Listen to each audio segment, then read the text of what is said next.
ওচৰ চুবুৰীয়াই বহু কথা কৈছে বুলি কৈছে যে ৰমেন বৰুৱা জীয়াৰীয়ে খুব অশ্লীল গালি গালাজ কৰে তেনেকুৱা এইবিলাক কোৱা নাই মই এইবিলাক নাজানো এইবিলাক মই ক'বলৈ নাযাওঁ এইবিলাক ঘৰুৱা কথা ওচৰ চুবুৰীয়াই যদি কিবা কৈছে মই এইবিলাক নাজানো কিন্তু আপুনি কালি খুব অন্তৰ দুখত কৈছিল যে মই মুখ খুলিম আৰু দীপেন বৰাই খোলাটো প্ৰয়োজন যিহেতু চিৰসেউজী এনেই ক'ব পাৰোঁ মই এনেই কৈ দিব পাৰোঁ তেনেকৈ মুখ খুলিম বুলি মুখ খুলিব মই বেছিকৈ নাজানো ঘৰুৱা কথা মই ইমান কি খুলিম আৰু খুলিবলৈ একো নাই তেনেকৈ খুব আছে নাই দীপেন দা ক'বলগীয়া দুখ লাগিছে কাৰণে খুলিম বুলি এনেই কৈ দিলোঁ হয়তো কিবা কাৰণত মোৰো এইকেইদিন ব্ৰেইনে কাম কৰা নাই ভালকৈ সেইটোৱে কথা কিন্তু আপুনি কালি আৰক্ষীকো বহু কথা কৈছে কেনেকুৱা কথা ঘৰৰ যিবিলাক ধৰক ৰমেন দা পাৰিবাৰিক অশান্তিত আছিল অকণমান অশান্তি পাইছে সেইটো মই জানো আৰু অশান্তিত আছে বাকী মই ডিটেইলছ একো ক'ব নোৱাৰোঁ ন' কমেণ্ট যদি ৰমেন দা সুকলমে ঘূৰি নাহে তেতিয়া দীপেন বৰুৱাই ক'বনে নকয় অসমবাসীৰ আগত তেতিয়া মই নাজানো মই যিখিনি জানো মই ক'ব পাৰোঁ হয়তো ঘৰুৱা কথা পটকৈ ক'বলৈ দিগদাৰটো কিছুমান কথা মানে ক'বলৈ ৰাইজৰ আগত বা হেৰিত ক'ব দিগদাৰ হয় গতিকে মই এতিয়া একো নকওঁ তেনেকৈ মানে সেয়াই আৰু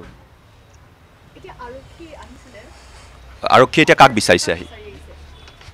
সেই ৰমেন দাৰ ছোৱালী বিচাৰিছিলে ছোৱালী নাই আজি হেৰি তাই ৰাতি হেৰি লৈ গৈছে চব মানুহবিলাক আহি থাকে নহয় কালি ৰাতি 11টা 12টালৈকে মানুহ আহি আছে এই তাৰপিছত চব যেতিয়া গ'লগৈ তেতিয়া ভনী মানে ব্ৰজেন্দাৰ ছোৱালীজনী আহিছিলে ব্ৰজেন্দাৰ ছোৱালীটো তাই থাকে জাপৰিগোগত এই তাই ঘৰলৈ লৈ গৈছে মানে তাই কৈছে আজি ইয়াত নাথাকোঁ তোমাৰ লগত যাম তাই তাতে আছে জাপৰিগোগত আৰু তাই এনেই ৰমেন বৰুৱাৰ লগতে থাকে ইয়াত আগতে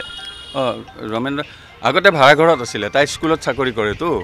স্কুলত তাৰমানে তাৰ মাকে চাকৰি কৰোঁতে চাকৰি অৱস্থাতে ঢুকাইছে নহয় ৰমেন দাৰ মিছেছ গতিকে সেই চাকৰিটো তাই পাইছে পাই পেলাই তাই এই কাহিলীপাৰা প্ৰাইমাৰী স্কুল এখনত তাতে ভাড়া কৰি আছিলে এটা ঘৰত তাৰপৰা কিয় আহিল কি কথা নাজানো আজি কেইমাহমান আগতে আহিলে গোটেই বস্তু বাহানি লৈ পেলাই মই এইবিলাক নুসুধোঁ আৰু বেছি কথা নাপাতোতো তেনেকৈ আৰু সেইটো কথা কিন্তু দেউতাকক যথেষ্ট গালি গালাজো কৰে তেনেকুৱা এটা অভিযোগ উঠিছে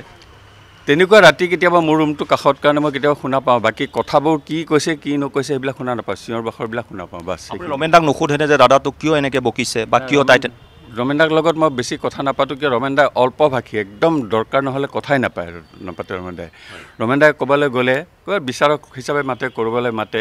ক'তো কাকো কৈ নাযায় কিন্তু মই কিন্তু কৈ যাওঁ ক'ৰবালৈ গ'লে মই আজি লাষ্ট 20 তাৰিখেও মই প্ৰগ্ৰেম কৰিছোঁ নলবাৰীত তাত মই ৰমেন দাক কৈ গৈছোঁ ৰমেন দা মই মোৰ দেৰি হ'ব মোৰ 3টা 4টা পৰা যাব পাৰে দৰ্জাবিলাক বন্ধ নকৰিবি দেই মই নলবাৰীলৈ যাম মোৰ প্ৰগ্ৰেম আছে তেনেকৈ মই কৈ যাওঁ কিন্তু ৰমেন দাৰ নেচাৰটো একেবাৰে বেলেগ সি ঘৰৰ আমাৰ 9জন ভাই ককাৰ ভিতৰত একেবাৰে অল্পভাষী মানুহ চবেই জানে মানে কথা খুব কম কয় দৰকাৰ নহ'লে কথাই নকয় তেনেকুৱা ধৰণৰ মই কিবা এটা ক'লে মূৰটো খালি দুপিয়াব হয় আমাক কোনোবাই কিবা এটা হয় নেকি এইবুলি সোধোঁ কিন্তু ৰমেন দাই তেনেকুৱা নকয় মানে খবৰ নহয় তাৰ নেচাৰ তেনেকুৱা সৰু মানে যিয়েকে গালি পাৰি থাকিলেও দেউতাকে একো নকয় সেইটো কয় সেইটো মানে সিটো চিঞৰ বাখৰ কৰা মানুহ নহয় মই ক'লোঁ নহয় ৰমেন দাই অল্পভাষীয়ে কথা নকয় এতিয়া কিবা কয় যদিও সেইখিনি মই শুনা নাপাওঁ একো আপুনি কেতিয়াবা ভতিজাক কৈছেনে যে দেউতাক কিয় এনেকৈ কথাবোৰ কোৱা বেছি কথা নাপাতো চিধা কথা আপোনাৰ নাম ধৰি চিঞৰি থাকে কেতিয়াবা চিঞৰে নাজানো আৰু সেইবিলাক কি আৰু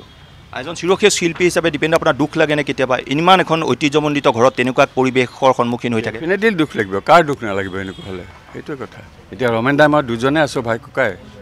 ইও তেনেকৈ হৈ গ'ল নিৰুদ্দেশ এই ঘৰটোক লৈ বহু বাতৰি ওলাইছিল যে বিল্ডাৰক দিব লাগে আপুনিও বহুবাৰ কৈছে যে কিন্তু আপুনি থকালৈকে নহ'ব বিল্ডাৰক দিব লাগে বুলি কেতিয়াও কোৱা নাই মই অপ'জ কৰিছোঁ মই চহী কৰা নাই মই কনচেণ্ট দিয়া নাই কাৰণে বন্ধ হৈ গ'ল বস্তুটো মই সেইটোক লৈ চিঞৰ বাখৰ কৰেনে মই কৈছোঁ যে মই ঘৰটো আমি থকালৈকে ঘৰটো থাকিব যিহেতু আমাৰ দেউতাই বনাইছিলে ঘৰটো গতিকে ইয়াৰ পিছত আমি ঢুকোৱাৰ পিছত ৰমেন দাৰ মই দুজন আছোঁ ভাই ককাই আমি ঢুকাৰ পিছত তহঁতে তাজমহল বনাওঁ শীষমহল বনাই থাকিবি চাবও নাহোঁ কোনেও বনোৱাজনে চাব অহা নাই গতিকে সেইটোত মই বাধা তেনেকৈ দিয়া নাই মই খালি কনচেণ্টটো মোৰ দিয়া নাই এজন বিখ্যাত পিতৃ এজন বিখ্যাত খুৰাকক যদি এনেকৈ অকথ্য গালি গালাজ কৰে সেইটো এটা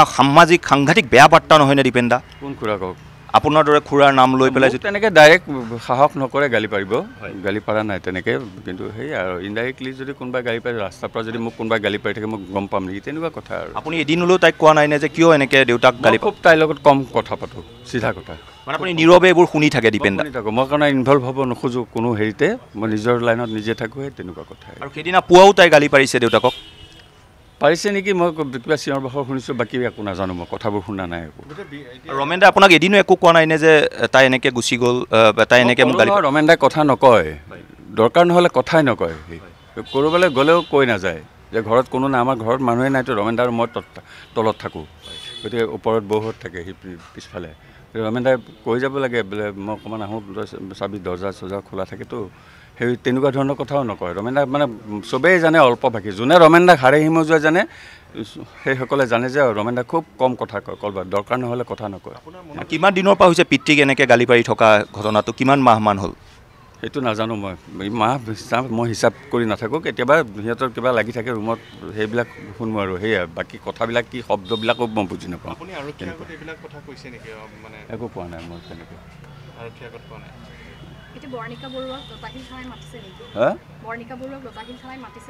মই একো নাজানো সেইবিলাক দেই, একো গম পোৱা নাই। পুলিচে কাক বিচাৰি আহিছিলে?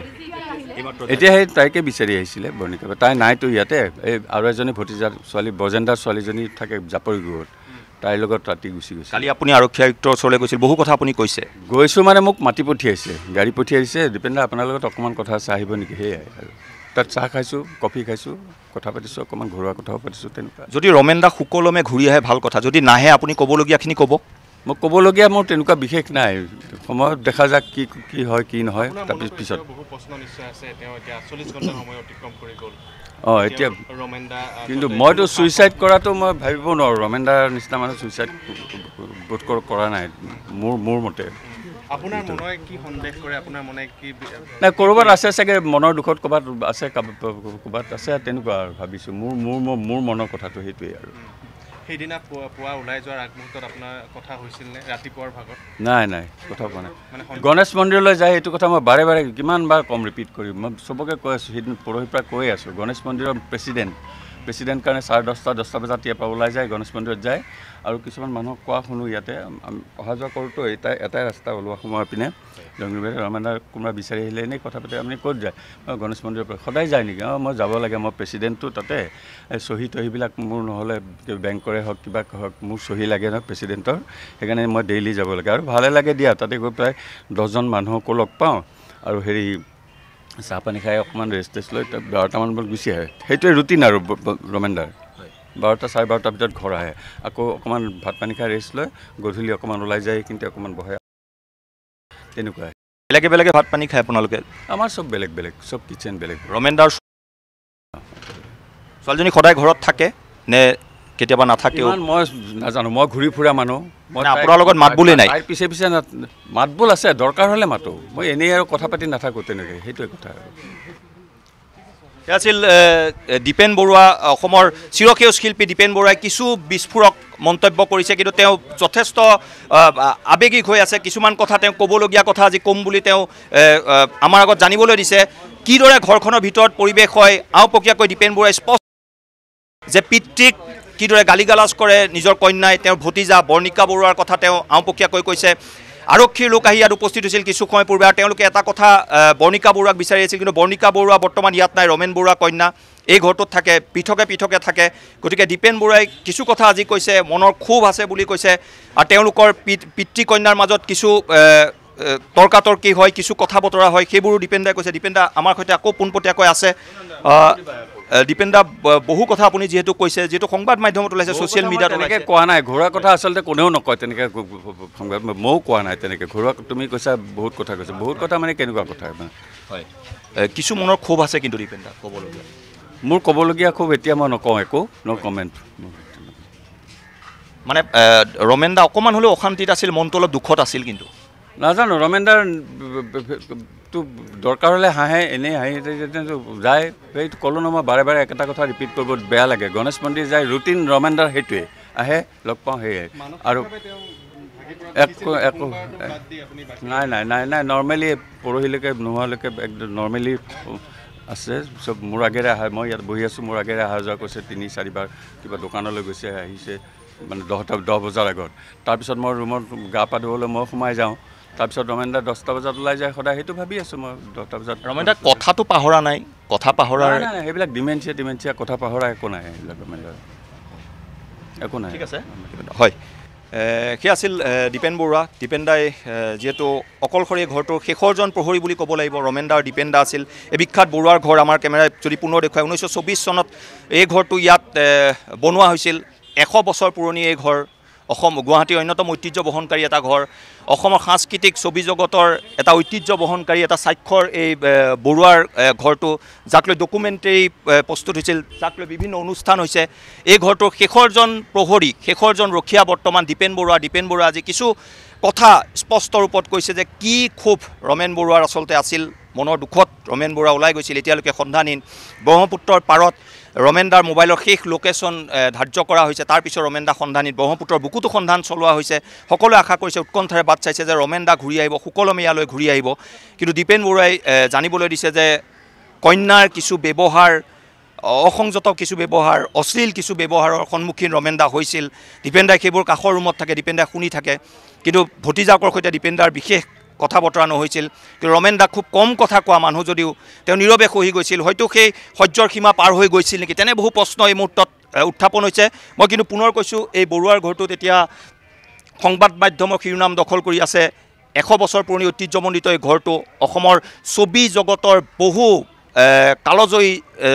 চিনেমা উপহাৰ দিয়া এই ঘৰটোৰ কিন্তু আজি এই অৱস্থালৈ আহিছে আৰু শেষৰজন প্ৰহৰী ৰূপে দীপেন দা চিৰসেউজ শিল্পী দীপেন দা ইয়াত থিয় হৈ আছে আৰু দীপেন দাই মনৰ ক্ষোভ কিছু ব্যক্ত কৰিছে